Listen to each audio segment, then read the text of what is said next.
मस्तीत चाललो फाशीच्या फंदावरुनी, तळपायामजी खिळे अजूनी कुरकुरता.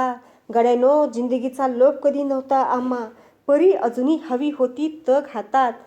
जंगे मैदान गाजीत अजूनी झुंजलो असतो तुमच्या सहवासात. संभाजीराजे हे इतिहासातील एकमेव असे राजे होते जे कधीही आयुष्यात पराभूत झाले नाही.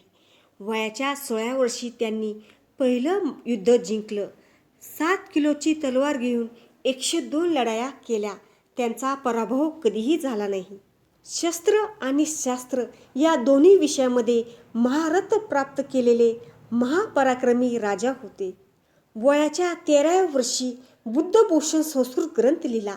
त्यांना 13 भाषाही अवगत होत्या. 1 फेब्रुवारी 1689 रोजी गणूजी सिर्केच्या मदतीने मुघलांनी त्यांना कैद केले. रक्ताचे पाणी करून शिवरायाचे गौरवी जहाज तारणारा हिंदी स्वराज्याचा सौदागर आज कराळ काळाच्या दाढीकडे ओढला गेला. 11 मार्च 1689 रोजी औरंगजेबच्या आदेशाने त्यांची हत्या करण्यात आली. जना नावाच्या पर्टीनला नदीवर विखुरलेले शरीराचे तुकडे दिसले. तिने गावकऱ्यांना बातमी सांगितली. तेव्हा गावकऱ्यांनी सांगितले, हे प्रेत इतर कुणाचे नसून शंभूराजाचे आहे. बादशाने कुणीही प्रेताला शिवायचं नाही हे फरमान काढलं. तेव्हा जना पर्टीन म्हणाली, बादशाह लयच लय काय करल, घर जाळं. संभाजीराजाच्या आठवणीने गावकऱ्याचं हृदय पिळवळलं.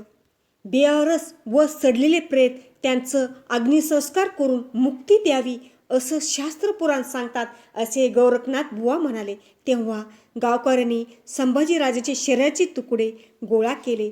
कुणीही जमीनदार अंतिम संस्कारसाठी जमीन देईना. तेव्हा गोविंद महार याने महाराच्या वतनी जमिनीत शंभूराजाचं दहन केलं. भल्या पहाटे तांबडे फुटायच्या आत रक्षा नदीत अर्पण केली. जणू नदीकाठचा बहाद वडू गाव एकमेकाकडे अभिमाने बघत होता.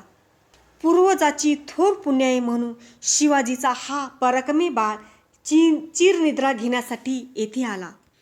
साफल्यपूर्ण जीवन कसं जगावं हे शिवाजी राजांनी शिकवलं, पण देशधर्म आणि मातीसाठी मरावं हे शंभूराजांनी त्याला शिकवलं.